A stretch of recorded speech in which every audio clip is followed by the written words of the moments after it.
Hey, your hosts are The Great Order and No White Guilt, and this is The After Party. The crown winner of last week is Bubba, financially gifting $25. Thank you and congratulations to you, good brother. And in second place was White Student Transmission, financially gifting $15. Thank you so much and congratulations to you as well. Thank you both, and everyone, you may financially gift over on Entropy at 15%, which will be up in just a moment. You can also ask and vote on questions over there. You may also financially gift over on Cash App, where there is no charge to you or us. Jared and I evenly share the financial gifts with our guests here on The After Party. Today, we have the one and only, as if you didn't know her by seeing her on the screen, Lauren Witzke on tap. Lauren, please introduce yourself to our esteemed community. Tell them where they can find you. And then my co-host, Mr. George, will take us into the conversation. Okay. Hi, everybody. My name is Lauren Witzke. I was the U.S. Senate nominee, Republican nominee for United States Senate in the state of Delaware in 2020. I now work in media. I still do interviews occasionally, but when I was offered the opportunity to come on with these guys, I could not say no. So I'm grateful to be back. I'm grateful to be here. I love your audience. I think a lot of them are on my Instagram page. I see all their comments and they're just great people. So I'm really grateful to be back, and it's good to see you all again. Thank you. It's great to talk for the first time. For anyone that doesn't know, Lauren was on Jason's Going Free program a few months ago in March, and that, like everything else, is cataloged on the afterparty.tv. But even though a lot of people probably know your story, and I know you've told it when you were speaking to Jason a bit, when someone's on the after party for the first time, we always like to just open the floor to have them introduce themselves and let us know, especially what woke you up, whatever you feel is appropriate to share, whether it goes back to your youth or whether it's just some quick things from more recently in your life. But what woke you up to the agenda, the anti-white agenda, the lies that are being told to us, and motivated you to do the kind of activism that you're doing now? Yeah, so, my story is a little different than everybody else's, because my history comes with years and years of drug abuse, opioid abuse, affiliations with like the Mexican cartels that come across our border.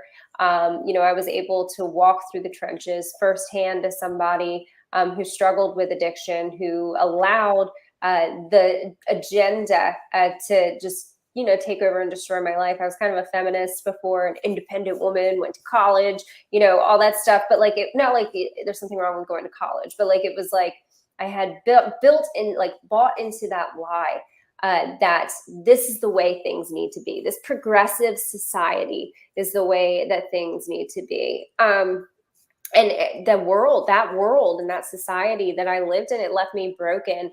It left me without an identity. Like, I didn't know who I was. I kind of just became whoever I felt like I needed to be to impress the people I was around.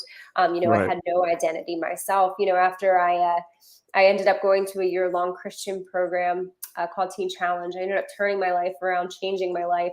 It was really a God thing. That he was able to pull me out of the trenches from where I came from.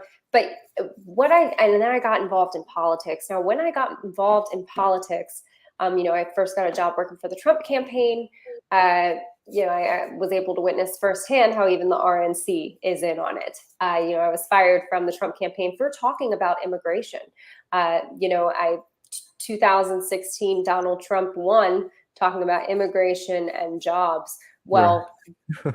I must have missed the memo that we're not allowed to talk about that's a controversial issue, that securing the border and taking care of American families first is somehow controversial now. And I was eventually fired, but my past and everything I walked through equipped me for my run for Senate. It was my entire platform. I ran on an immigration moratorium. You know why? Because I know that those drugs are coming across our southern border, not just illegally, but legally. Also, it is an electoral strategy, but also it is a displacement issue.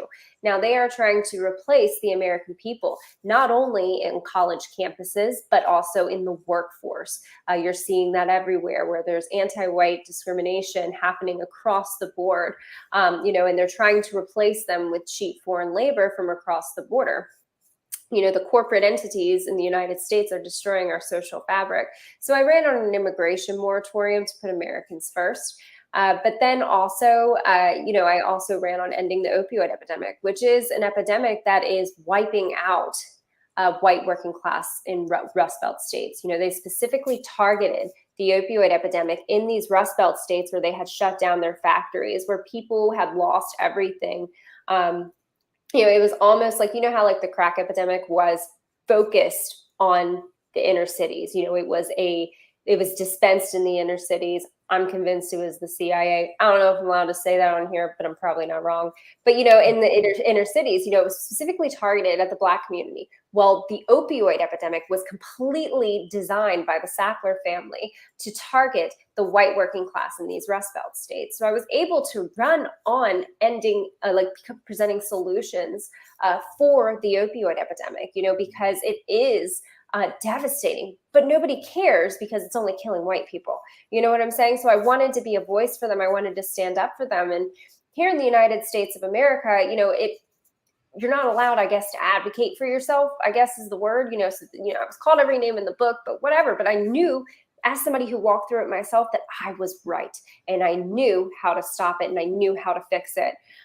These rich families like the Sacklers, they knew that it was going to kill millions of Americans, devastate millions of families, and they still did it anyway. They recently got sued, or they had to settle out, pay out a bunch of money, but it just didn't even put a dent in the destruction that they did in the United States of America. So I'm really passionate about things like the immigration moratorium. I'm passionate about ending opioid addiction, but I'm also passionate about restoring the American nuclear family.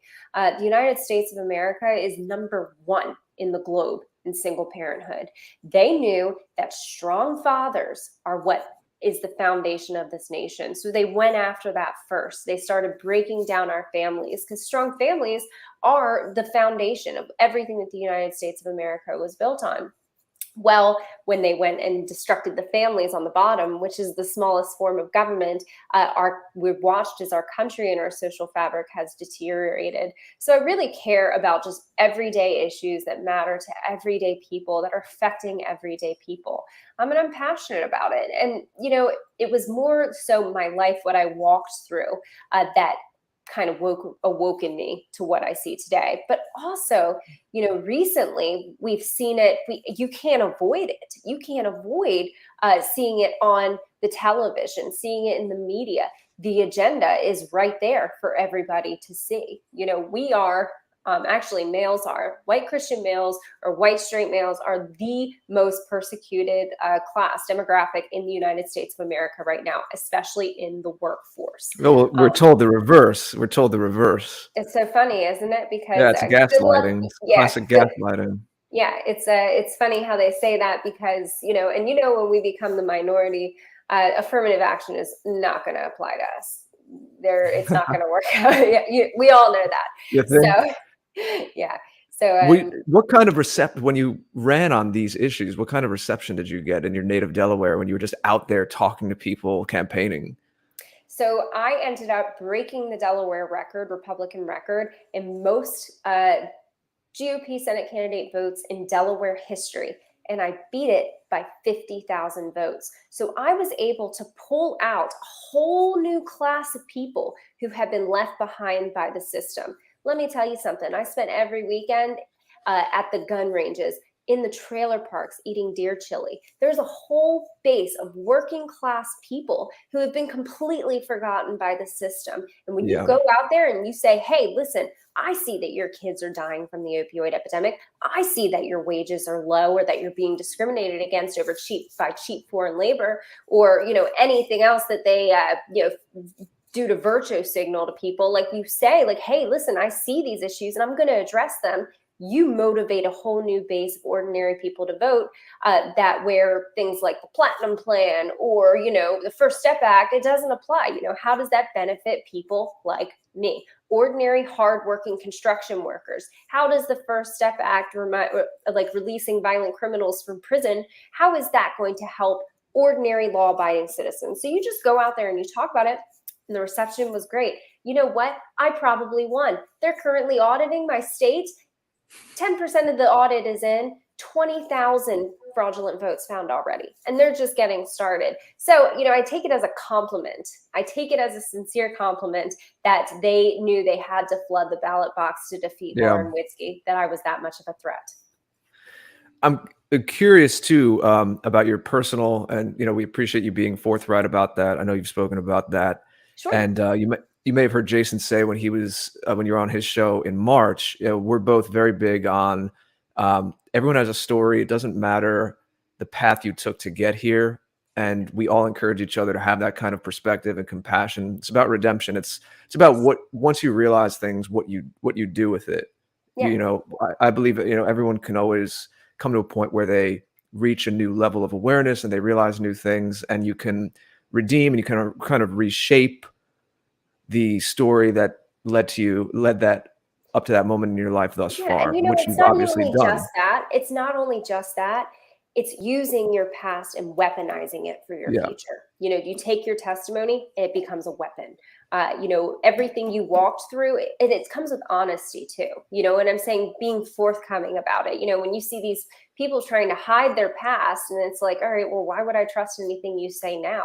If you walk in honesty, you own it, you apologize, you repent, you change your ways, you can weaponize your past to create a great future. And that's the truth. And people they try to tell us that we have to stay in shame. You have to be ashamed of who you were. Yeah, of course, I'm super ashamed for what I did. However, I'm not going to let that shame dictate my future and stop me from, whatever mission I'm assigned next. Yes.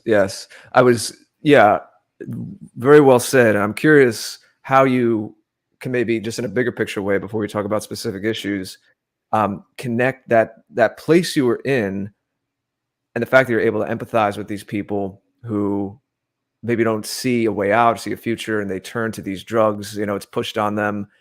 How that connects to what you said about the progressive so-called, we don't really like to use their words, and to hear, it all just kind of falls under the rubric of it's anti-white, it's all of these different ideologies and or policies that are serving to rip apart the fundaments of Western civilization and Western kind, us as a people. But the whole idea of whether it's drug abuse and or mental health issues, even the so-called left, again, that's their word. The left today really is just another way to say anti-white. Even they'll admit that the vast majority of people that go to therapy, that are on psychiatric drugs, not a little different. This is a little different than the working class thing. People who are out of work and they're just trying to dull the pain. I know it's a bit of a different thing, but most of those people are from that ideology, and it's something of a proof positive that that worldview is untenable. It doesn't have a structure to it. And so, like you said, you don't have an identity, you don't have a compass about how to go about living your life. And so you kind of give lip service to all of these notions and ideas that don't really make sense, but there's no integrity to them. So you kind of feel that cognitive dissonance. So I'm just curious how you think that the two things work together, that the worldview that these people keep pushing, it doesn't work, but they insist that it does and it makes sense. But to deal with it, they have to numb themselves with all of these drugs or distractions and psychiatric problems and things like that.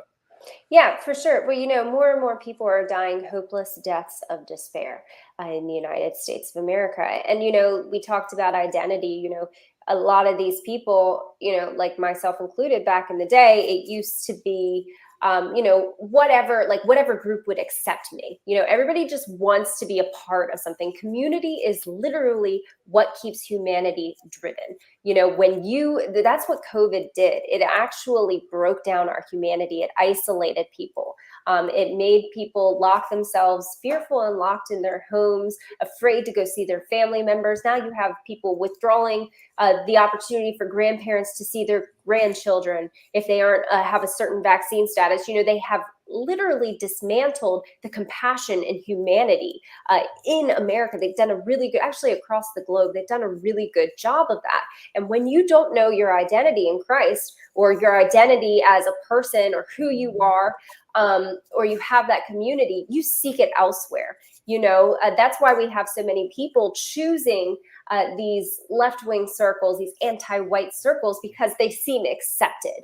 Right. That is one of the biggest movements within the transgenderism movement. You look on Reddit, it's like, hey, I'm like 13 years old and I am going to, chemically castrate myself and do all that stuff. Well, they automatically swoop in and accept them and enforce that because they want community. So if we want to combat that, we have to build communities and support systems of our own. It's very, very important that we do that because, if we do not, like, people lose their identity, they fall astray, and they look into other alternatives that can be destructive, alternatives that will leave you broken, that will leave you all alone.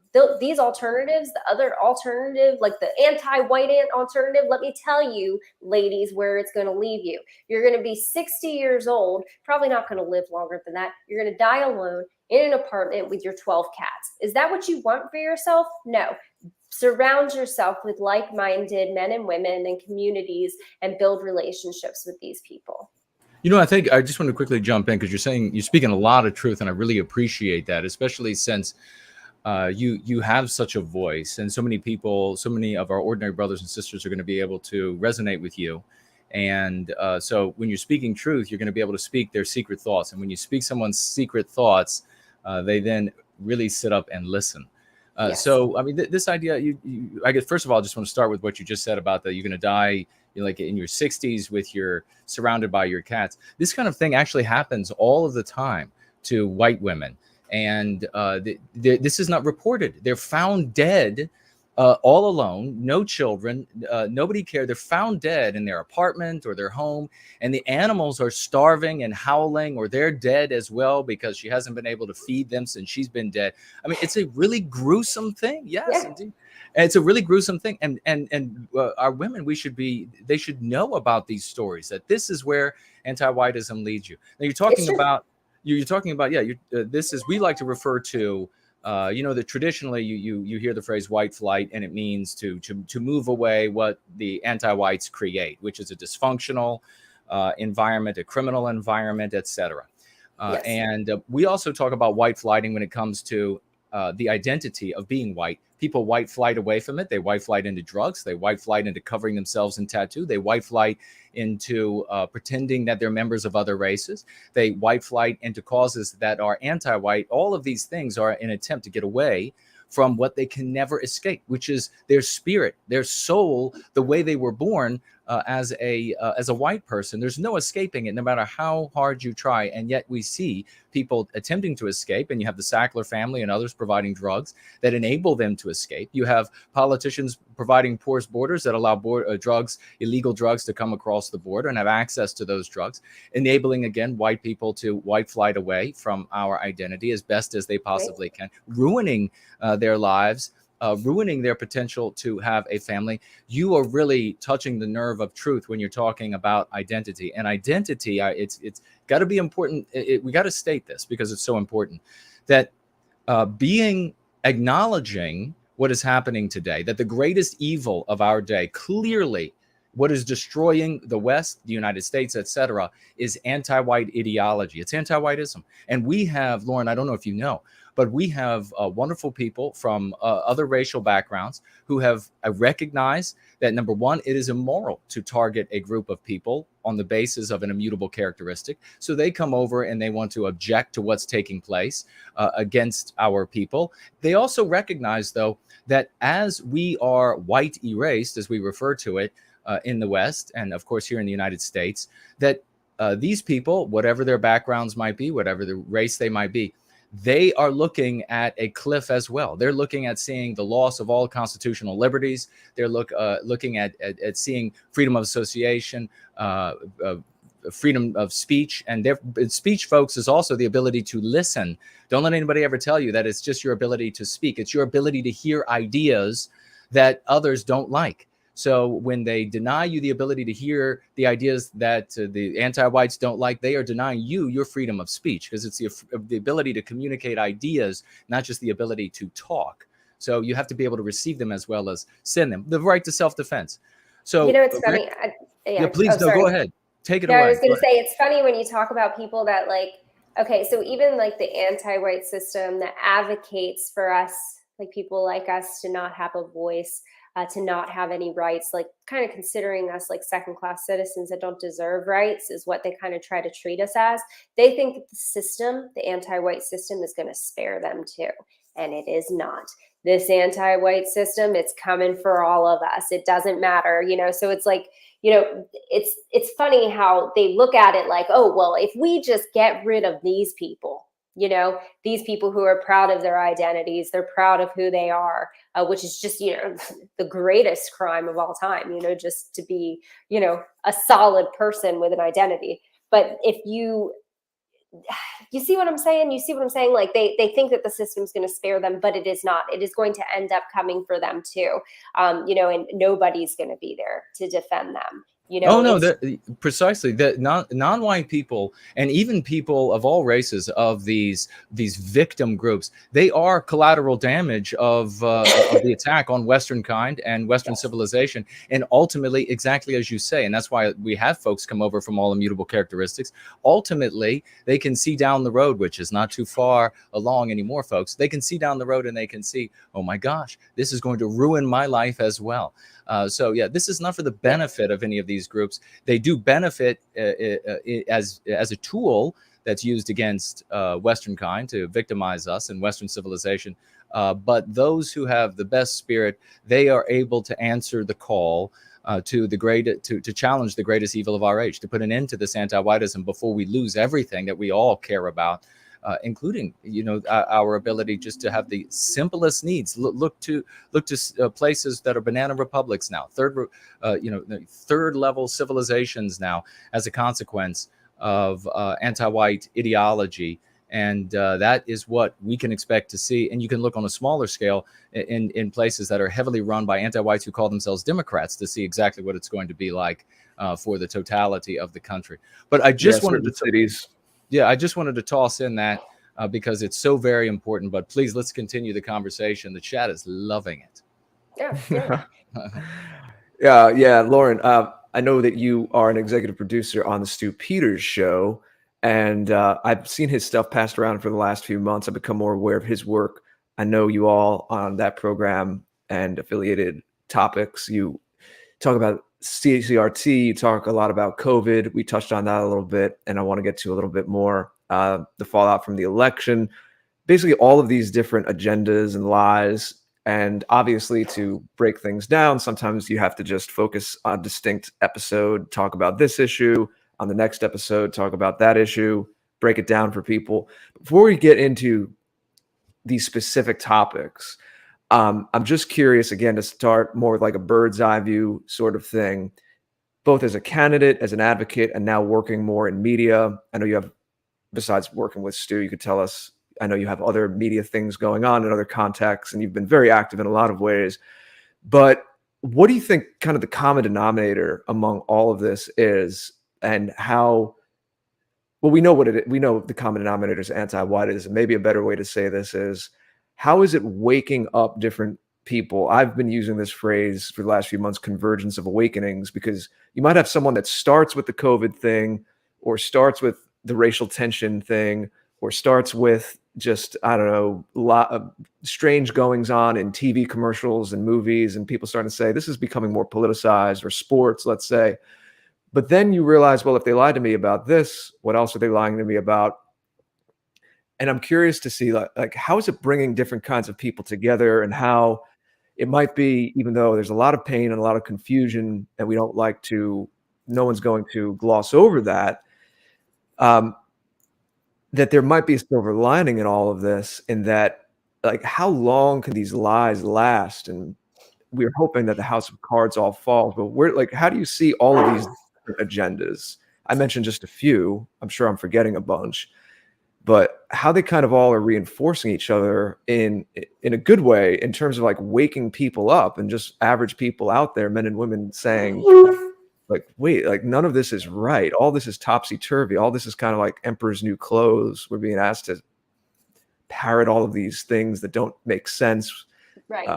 So what are your thoughts on that? Again, more of a like a broad level thing, and then we could talk about some of your specific thoughts issue by issue.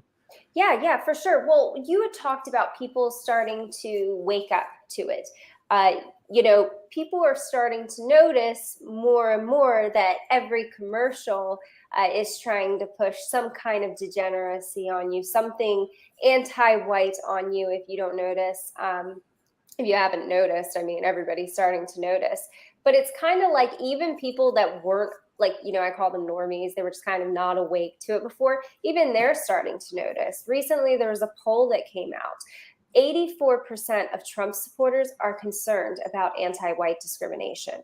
We have people like Tucker Carlson talking about critical race theory in schools being anti-white. We have some of the biggest names, like you have mainstreamed that saying, and it's very important because that's exactly what it is. People are so terrified for some reason to just defend white people. I shouldn't be discriminated against because of the color of my skin, and neither should you. They are all about, oh, you can't be their words, their word racist, all this stuff. However, they operate in that same mentality when treating us like that. So we have a right to defend ourselves, what I'm saying, against this. People are starting to notice. People are starting to see it everywhere, and especially in the workforce. Now, something really interesting happened. So somebody applied for a job with DuckDuckGo. He was a straight white male, overqualified for the position, knew exactly what he was doing. He submitted his resume and they rejected his resume. So what he did, he went back and applied again, but he applied as a transgender Black woman. Yes. And he put a bunch of misspellings in the resume, whatever, applied for the same position, and they hired the lesbian transgender over him. So, people, ordinary people actually, and it's interesting because also ordinary people who would have gladly just gone to their 9 to 5 every day, gone to work, came home, paid their taxes, not been a disruption. It's now getting to a point now where they are getting involved. You're seeing this with parents showing up to the school board meetings to fight CRT. People who would usually just sit at home and let this, just kind of ride this out. They're getting involved. They're starting to take notice and the indoctrination of their children, and I'm grateful for that. I'm grateful. The good news is our enemy always overplays his hand. Always. He tries to sneak in and, this has been planned for a long, long time. And it's been slow. It's been a slow cancer growing in our universities, growing in our media, growing in our corporate ideology. We've allowed big corporations to push some really bad ideology on us. And we've watched this happen. And, people are starting to wake up and see it. It is becoming a serious issue. But if we didn't know it was there before, so we weren't able to fight it. But now you're seeing people fighting it by calling it exactly what it is, anti-white. And, we have to, be on our guard, but also be willing to stand up and speak out and defend yourself, because they're not going to stop. We gave these people an inch, and they plan on taking the whole thing unless we put a stop to it ourselves and advocating for yourself. Lauren, have you seen any interesting, or according to what the media tells us, unexpected crossovers? For example, what we do here, the media will tell you that we're supposed to be these hateful people, and we don't have a creative bone in our body. I myself, I'm a musician. We have all types of people here, and the so-called left, again, the anti-whites who call themselves leftists, they think they own culture. Anyone who's creative, anyone who's in the arts is automatically going to be on that side. I can tell you that's not so. I've had people reach out to me and say, not that I'm the only one, certainly, but if they are familiar with what I do, they say thank you because I see in you someone who's maybe a little bit more of my personality, how my brain works, but you're able to still advocate for what you advocate for. Just because someone is creative and drinks green smoothies doesn't mean that they're automatically on the left. And we're actually seeing more and more of that thing, this stereotype of like the bucktooth, backwards, hateful bigot that's not worldly. It just doesn't make sense at all. And if you go through the archives of our show, a lot of our guests actually, even this guy, Intellectual Embargo, who was on a few weeks ago, came to these awakenings because he's a worldly person, because he lived in other countries and saw what life is like when you go off the resort, when you're not at like the Marriott in Bombay or New Delhi, but you actually go into these places and you're not in Western civilization anymore, and how different it is. They actually are worldly people and woke up that way. So I've said enough. Just a quick question before we go on other things, but have you seen any interesting crossovers or unexpected kind of people waking up or coming to this? I have. Even ordinary, like I have family members who were like libertarians before. No offense to all libertarians, but you guys, they don't really stand for anything. But like they used to be like that. It's true. They don't. No help. But they started to notice things. They started to notice, hey, like I didn't get this job because I didn't meet the diversity quota. That kind of thing. So it's like ordinary things that are happening to ordinary people radicalizes them into waking them up. Not radicalizes, that's a poor word, but wakes them up to the point, gives them the push they needed to be like, holy crap, like this is a problem. The mass immigration where you can't get a job making over $15 an hour because there's somebody else that they imported from another country who will work for half as much for twice as long. And you're like, we can't compete with that. So there are many issues that people are starting to notice every single day. So the most normie of people who are completely oblivious to it, when it starts affecting them personally, that's when they start noticing, which they have. Any interesting characters show up or unexpected people that I know you've attended a lot of events kind of in the general America First sphere and or you're involved in media. So kind of people in the chats of these shows or in your audience, are you seeing like just a wider array of people coming around to all of this? Yeah, for sure. Absolutely. Recently there was a candidate, he was running for governor in Georgia. And, we came across this serious issue, like President Trump kind of like was going to endorse him. Probably it was Vernon Jones. He was going to endorse him.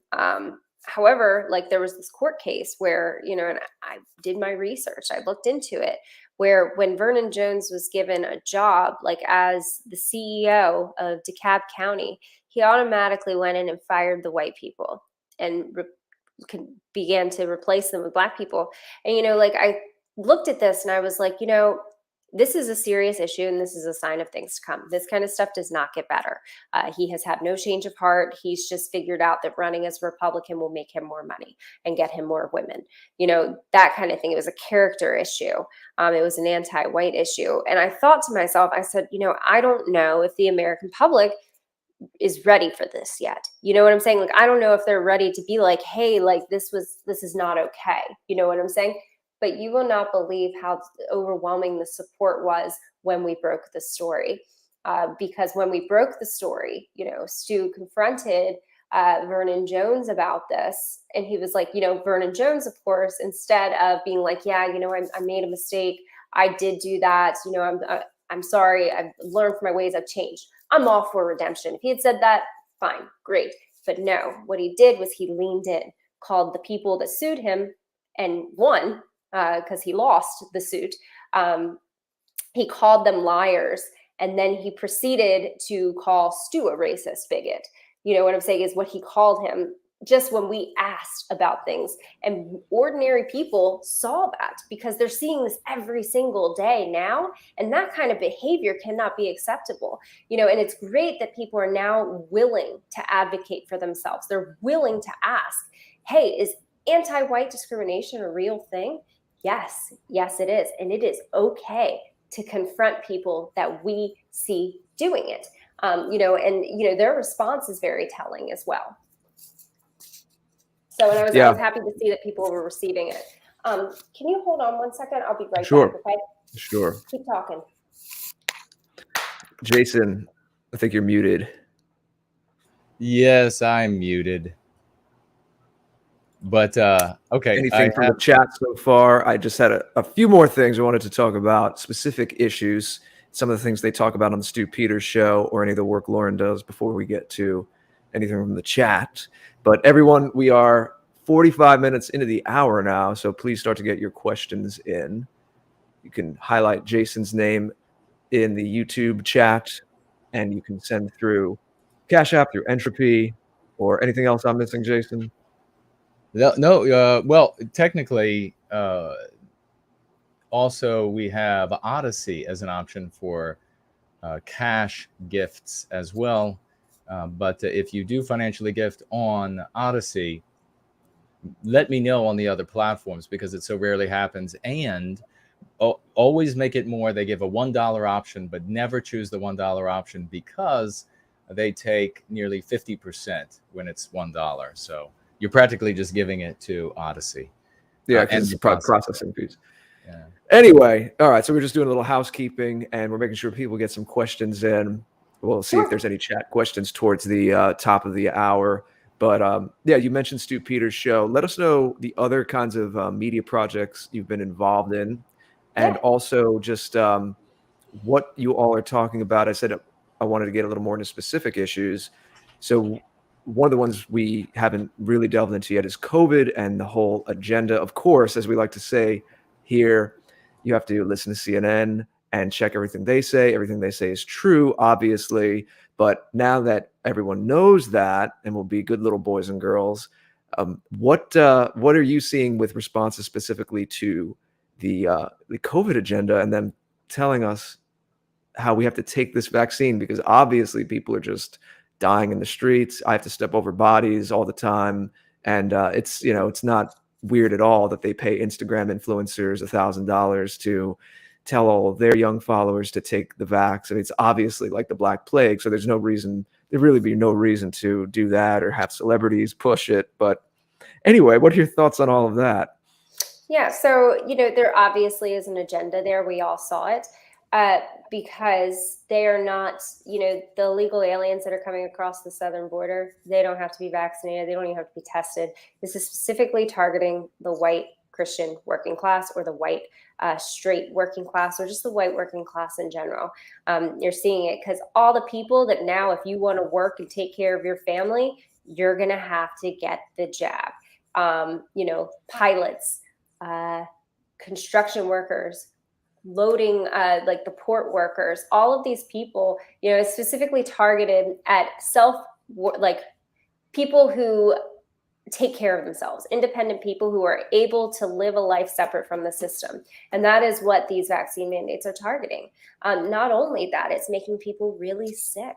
We had talked about this before the show launched, but we're looking around and seeing more and more injuries. Many people are seeing it, and they can't hide this for very much longer, and not only, and the most weird thing about this administration, let me tell you something that I am absolutely dumbfounded about. Usually when things are going very poorly, President Biden, his polling, 38% approval rating, it is just plummeting. You're watching this happen. You're watching people, the medical freedom movement grow, and we're growing more and more disgruntled and frustrated with this administration. Usually when polling like that comes out, you change course and start to try to improve it. The weird thing, the most bizarre thing about this administration is when their poll numbers drop, they just lean in and they find a way to blame the people that aren't approving of what they're doing. The approval rating isn't having, it's because you're not getting vaccinated, or you're not doing this to help us get COVID out of control. They blame it on their constituents and their citizens, as opposed to changing their own policy and shifting to try and improve their poll numbers. Instead, they're just leaning in. And that's because they have an agenda.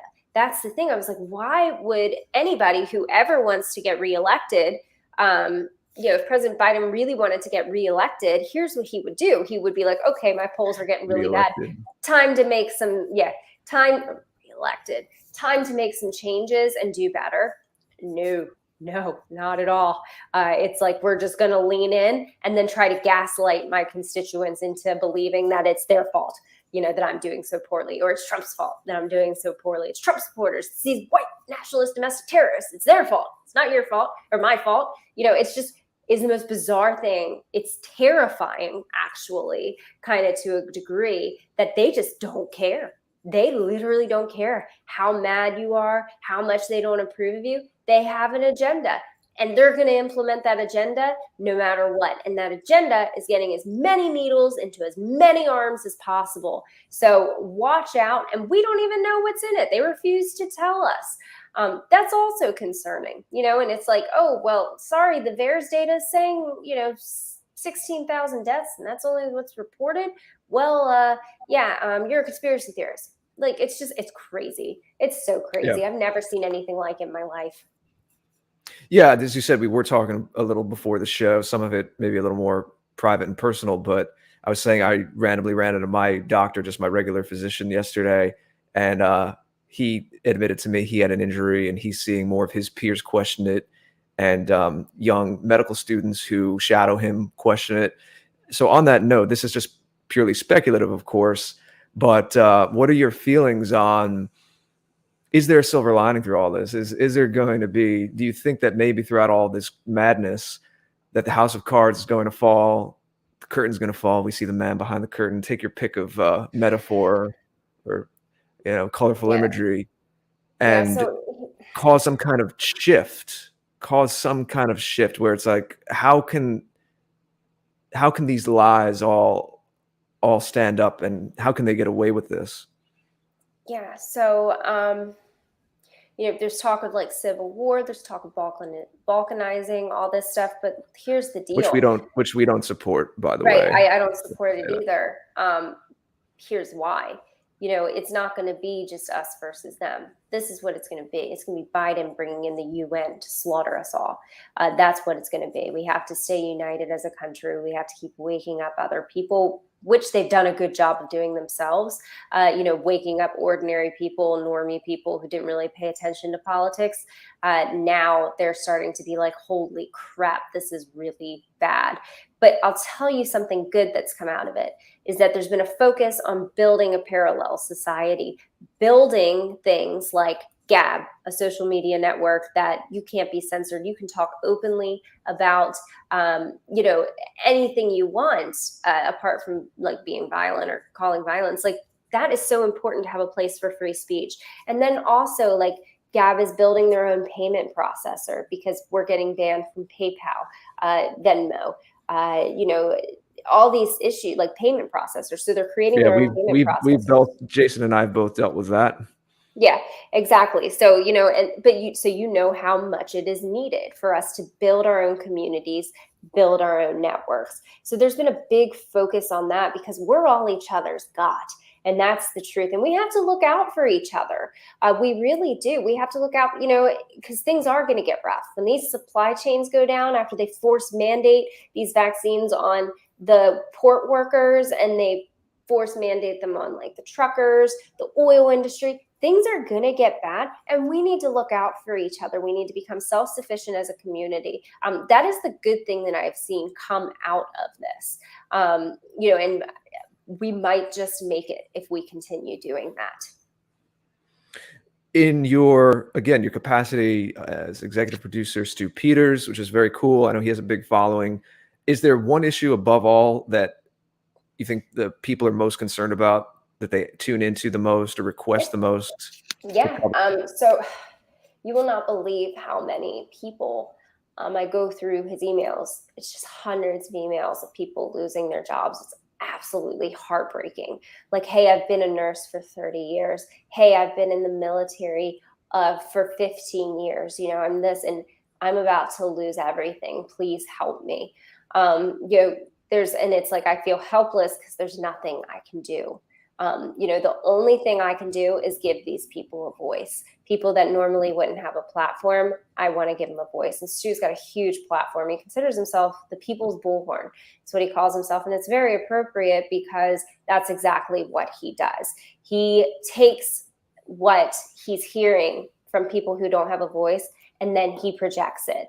The biggest thing right now that I'm experiencing is vaccine side effects, vaccine mandates. We also have doctors who have gotten a hold of the vials of what's in it. Talk about scary, that, kind of thing. You'll have to go check out his show. I know we're on YouTube, so we have to be careful, but I've seen some of it. Yeah. So there's just, that is the main topic right now. But also, there's plenty of other stuff too, but it's just about desperate Americans right now. Desperate working class Americans who are about to lose everything to a tyrannical government. Yeah.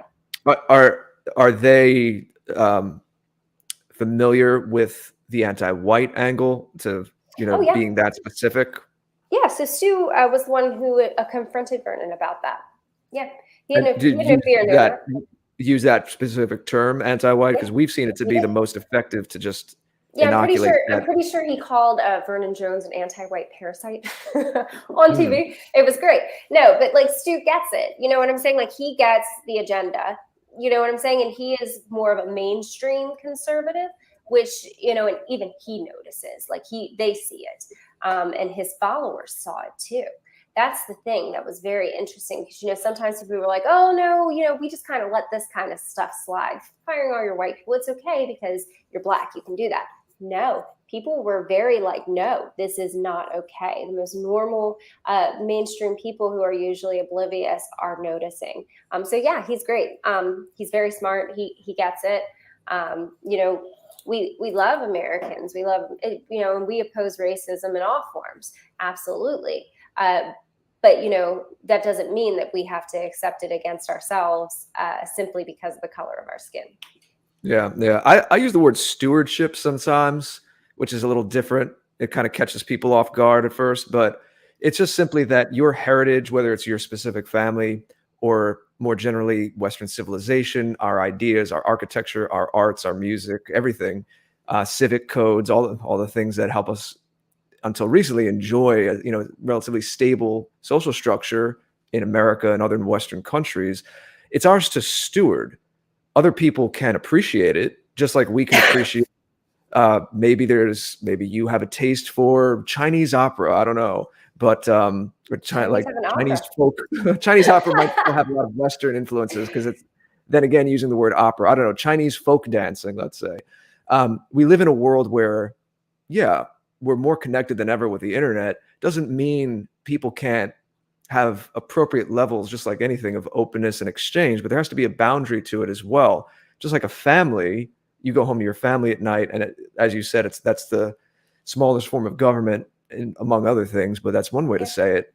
And the father and the mother has, your stewardship over how that family is run and how the children are reared and how the values and the story of that family is going to continue generation to generation. And in a wider sense, all I see is, because we're of European descent, and of course there's many ethnicities within that, so you could look at the closer level as well, that it's ours to steward. It's our story, it's our heritage, and no one else is going to care about it as much as we do. You might have non-white people who become classical musicians, let's say, things like that, but in general, it's still ours to steward. It's still a story through time. That doesn't, to say that makes you hateful towards other people is, by that logic, the same thing as saying because the father and mother go home and close their door in their house at night, that they hate their neighbors, that they hate the other families on their block. It just makes absolutely no sense. All we're asking for is the dignity of being able to steward our story and continue. When you have in England, let's say, all of the cultural site offices now being not all of them, but I'm seeing increasingly a trend where they're overseen by non-English people, the people who are supposed to care for those country estates, those castles that are 1,000 years old. to me, that's just not right. That shouldn't sit well with anybody. It should be English people in England who are preserving those buildings and those architectural sites and those churches and whatever the case may be, Yeah, 'cause not they're the ones, recent yeah. ones. It's theirs to their steward. heritage. Yeah, it's their It's theirs heritage. to steward. And they're handing it over to people that don't care if it gets looted or burned to the ground. You know what I'm saying? Yeah. And they do that on purpose. Did you notice they are specifically doing that on purpose? It's a humiliation ritual, is what it is. Yeah. It's all part of a giant humiliation ritual. That's what it was when they took down our historical monuments. It was a humiliation ritual. Oh, your heritage, everything you're proud of, we're going to give it away and hand it over to these animals and let them take it, tear it down, vandalize it right in front of you, and we're not going to do anything about it. You know, that's what it is. It's meant to demoralize you as a person. It's meant to make you question yourself, to be like, okay, is it bad that I'm proud of my heritage? Is it bad that I'm proud of where my family came from, or what my ancestors did? Am I supposed to be ashamed of my ancestors? That's what they try to make you feel like doing, to gaslight you, to demoralize you, and publicly humiliate you. But we don't have to allow that to happen. We don't have to. You don't have to accept it. We can refuse to accept the public humiliation and their gaslighting tactics. Yeah, agreed. We are just at the top of the hour, so I'm going to ask one more quick question, and then Jason can let us know if we have any chat questions. And that's just to give you the floor to let us know about anything we haven't hit. If there's anything you'd like to say about the advocacy you do, other organizations you're involved in, or people you partner with. I know you're always busy, and I've caught up with a little of what you do, but you're the best person to talk about what you're doing. So let us know other activities you're involved in, or anything you'd like to highlight. Oh, sure. Give me a follow on Gab if you can. I'm about to start my own media show soon, so I'm working on it. Can you say where it's going to broadcast? Is it going to be on Gab TV? Oh yeah, I definitely will broadcast on Gab TV. That's for sure. That's going to be one of the places. Andrew Torb is awesome, but also so. Like all that's kind of like still in the making, like who it's going to be with and stuff. Like, so I don't want to jinx it yet, but we just got a studio. We're getting our camera equipment this week, and we're going to start putting out some really good content. So I'm really excited about that. So it is a surprise, but you guys are the first to hear about it. Stay tuned. Yes. We're honored that you're breaking the news here. Yeah. We have a lot of those, Jason. We have a lot of exclusives here, so we appreciate that. Yeah, of course. So I'm very excited. So please stay tuned, because there is like tons of places to get news, but there isn't really anything that's kind of fun, lighthearted. Everything leaves you wanting to kill yourself, and that's the truth. Yeah. It does. It really does. It makes we can't have that. We can't have that. Exactly. So I want to kind of have a show that's kind of encouraging, kind of entertaining, and interesting as well. High IQ people only. You know what I'm saying? Like, we're sick and tired of the same old establishment crap that they give us on the mainstream channels, where it's like, oh, are these people can they even read? Or do you even read? That kind of thing, and it's going to be really good. It's going to have lots of culture. It's going to have lots of heritage. It's going to be a good mix, something different. And you guys heard about it first. So very exciting. Well, we appreciate that. Keep us posted on that, and we'll definitely amplify it. And I wholeheartedly agree. We talk about that here all the time. We get into heavy stuff here, but I fully agree. They're after your heart and your mind, and they want to break your spirit first. And through all of this, you could choose to see it as hopeless, or you could choose to see it as, hey, I was born into an interesting moment in history, but it's on all of us to step up and do something about this and get some meaning out of it, and still have a positive thrust forward. And we do need more media like that, because you go on places like Twitter. I know you're banned there. We've managed to stick around. You go through your timeline, and you're right. It's very depressing stuff. Yeah, I've been on Twitter, and it's so healthy. Like, I feel it's like I didn't realize how toxic it was. I tried to get on there and just kind of scroll through, and I was like, oh, this place is toxic. Like, literally talk about making you want to kill yourself. It just amplifies the worst things. Yes. And that's a diet too. That's a drug or a form of diet in a kind of a metaphorical way as well. Yes. let's get to some questions. Yeah, let's do that. Thank you so much. This is magnificent. I mean, you broke the news of your new show here on Tap. We've had a lot of people do that sort of thing. Jared and I just make folks feel comfortable, and they just want to reveal. It's amazing we don't have like 1 million viewers live right now with the kind of things that we've had come through Tap over the years. It's magnificent. But thank you so much. Let me jump to some of these magnificent questions and financial gifts. We'll start off with White Student Transmission, who financially gifted $15 over here on Cash App, folks. And remember that your time is running out to get in a financial gift, a question or comment. Remember to tag me if you want to do so on YouTube or on the live. I won't be looking at Odysee, but on those two platforms, tag me. White Student Transmission, $15 financial gift. Thank you so very much. He writes, sending white positive energy. Hail family. And then a smiley face. Thank you so much for that White Student Transmission. And we have, as long as I'm looking over at the computer and monitors over to my right, we have Il Tutu asks, what would Lauren think about a Byzantine type of autocracy as a form of government instead of a representative government? Well, Byzantium, just if I understand the question right, there was a lot of corruption, backstabbing, manipulation, using different, pivoting different groups against each other.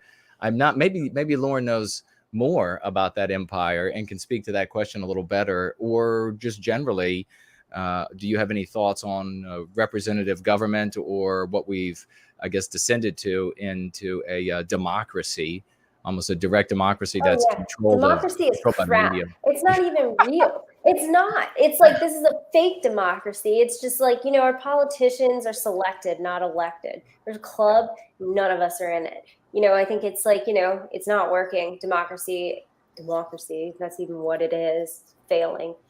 So yeah, I'd probably support anything else. Maybe a theocratic monarchy, who knows?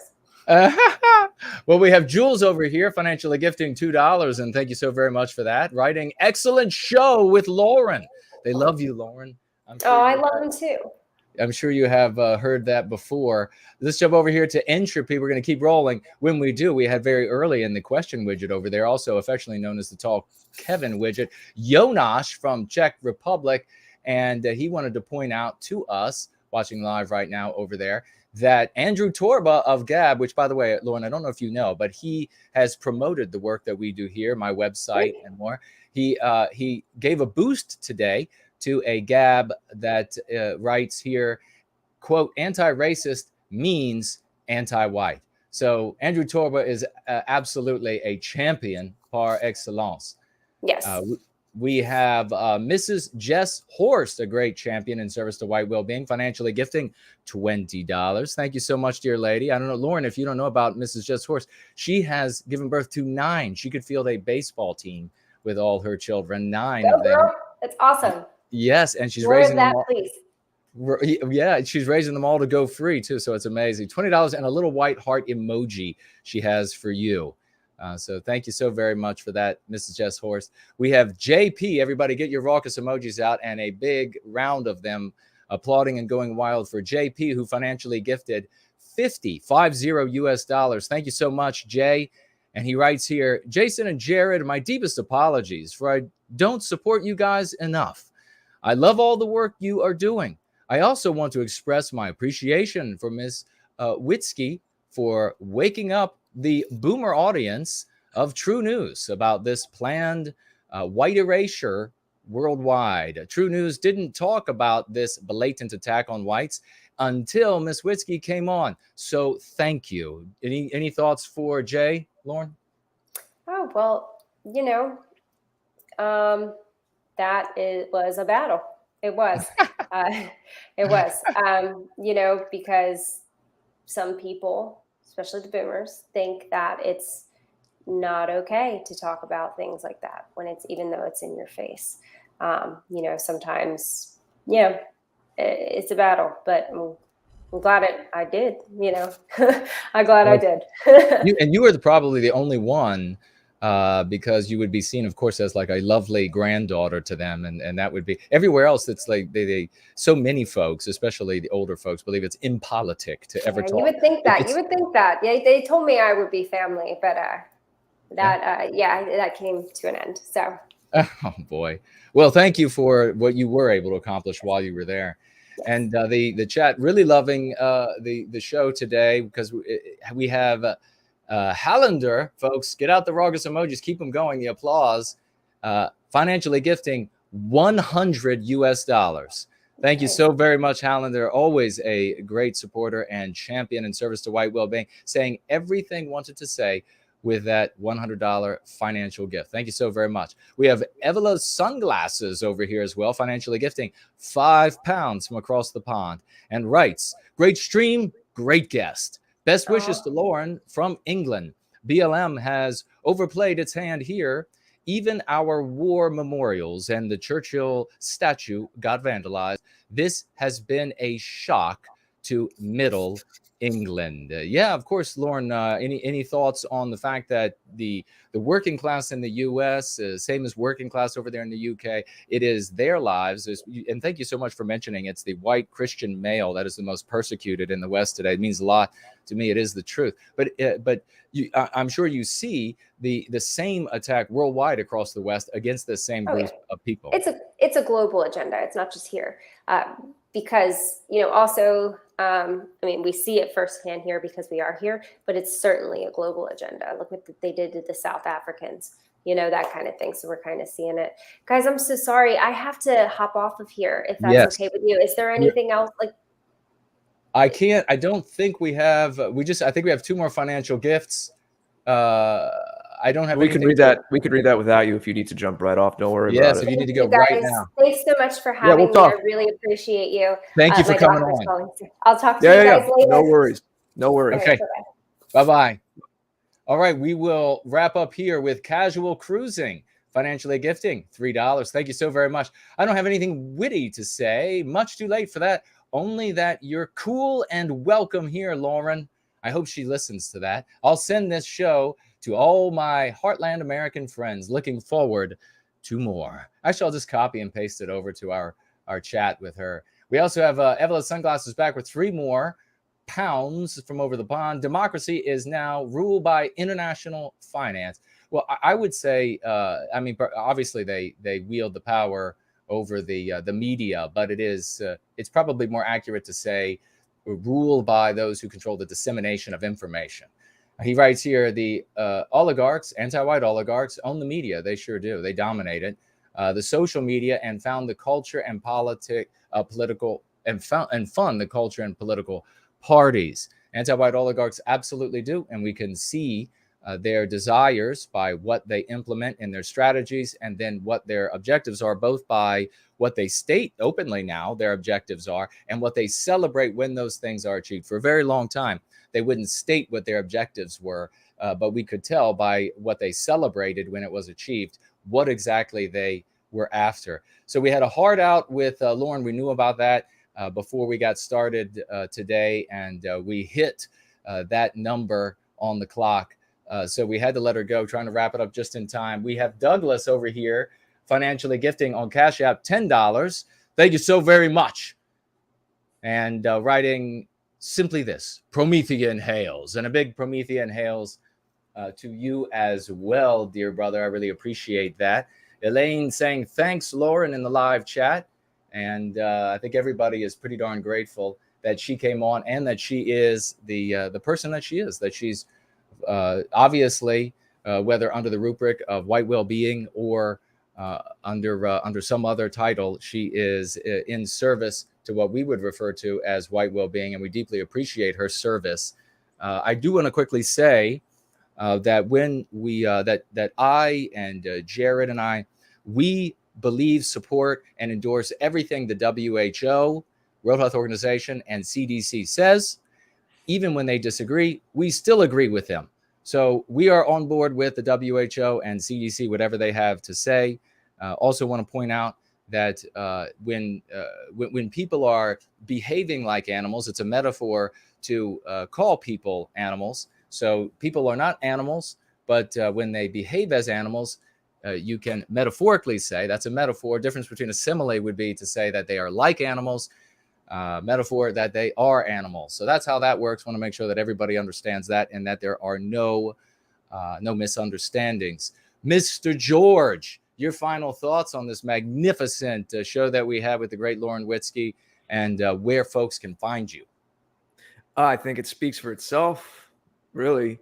And it's another testimony to how someone can come around to this from any kind of past, any kind of experience, and make something good of it. We've seen a lot of that here.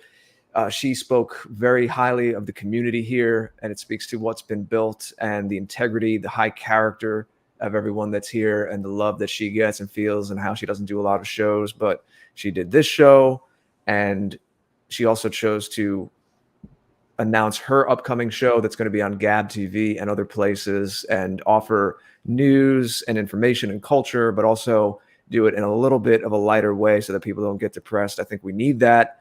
And this was the first place she announced that. And we have now a track record. We should have a page somewhere that lists all this at this point of the firsts that people announce on this show. But it is, as you said, it's an honor that people feel comfortable with us and trust us to do that. So even though she had to go, she did tell us she just had to a little after 4 Eastern time. I want to thank Lauren. I don't know if she's listening now or going to listen in replay, but thank her again for her time and everything that she is doing. And I'm definitely looking forward to more. And what we do is on the afterparty.tv. All of our streams here cataloged there. My site is thegreatorder.com. If you're listening live and go there right now, I have to update something, and you might get a notice if you go to the site that you can't access it. Everything is okay, but I have to take care of a few things. The music.thegreatorder.com, even though that's a subdomain, that is still up and running right now if you go over live. So as you may know, that's really my main activity at this point. My main passion is music, and working on more music coming out soon. Culture is vital, and really that's my interest. So that's my thing. If you're not familiar, go check out music.thegreatorder.com. And if you know people that might like the music, please share it around. Other than that, we will be back with you all soon. I wish you all a good long weekend. Today's Thursday, but I think it's late enough in the week to wish people a good weekend. Yes, and, absolutely. Jason, take us out. Have a good life. I'll just have a good life. Just cover it all. Never too early to say. Folks, it's been marvelous. What a joy it was to have Lauren Witzke on. And she was talking about toxicity. And regrettably, the toxicity in white sympathetic spheres is increasing as a consequence of what we refer to as BIBS. Biden-induced bipolar syndrome.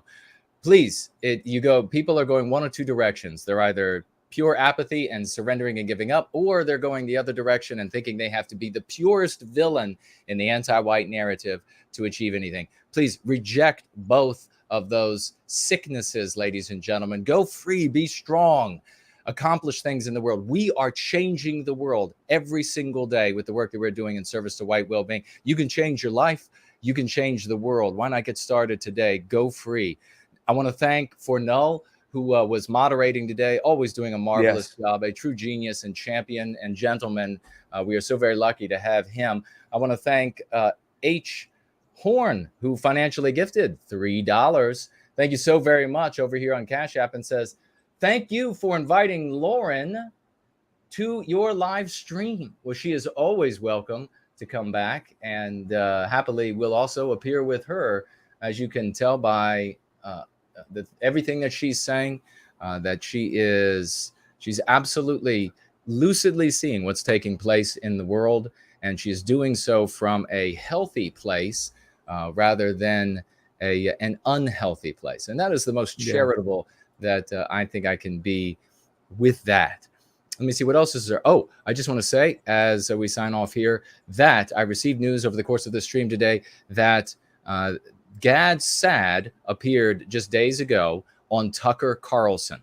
Now, this is exactly what we've been talking about. This is exactly what Mr. V has gone up against, the great champion, has gone up against. This is the supplanting of the healthy ideas that I created more than 15 years before Gad Saad, being supplanted by abstractionism. Now, I'm going to be tweeting and gabbing and posting on Telegram and elsewhere the link to this video, this Fox video with Tucker and Gad in moments.